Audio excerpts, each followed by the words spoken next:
Hi guys, good morning. Ang inyo pong nakikita ngayon ay ang Amwik. Ang Amwik guys ay isang minibus kung saan ito ang ginagamit sa transportasyon ngayon ng mga tao dito sa Northern Samar. At ire-rate natin siya ngayon guys. So, base sa aking nakikita, maayos at komportabling nakaupo ang mga pasahero. Wala tayong makikitang pinagpapawisan kasi super lamig ng kanilang aircon guys.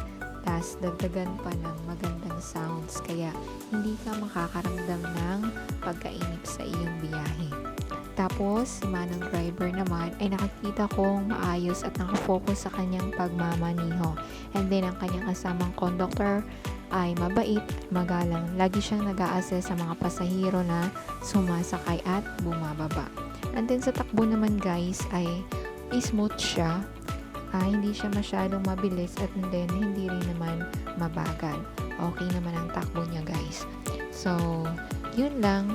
So, sa 10 ay i-rate natin siya ng 9. Kasi guys, yung 1 na natira ay para sa hiling natin na sana ay madagdagan ang kanilang unit kasi minsan may mga kapwa tayo na medyo nahihirapan sa pagsakay lalo na during weekdays. Tapos pag may klase, nahuhuli sa pagpasok sa mga trabaho at sa mga klase yung mga pasahero. Kasi minsan darating sila puno-punuan na, nahihirapang makasakay yung iba lalo na yung sa malalayo nagtatrabaho at pumapasok sa kanilang eskwelahan. So sana madagdagan na para lahat ay happy. Everybody ay happy. Ika nga. So, yun lang. So, thank you guys sa panonood. Please subscribe po, follow, and then maraming salamat.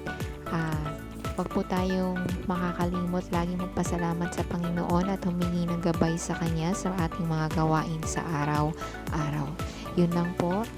At God bless everyone. Maraming salamat po ulit.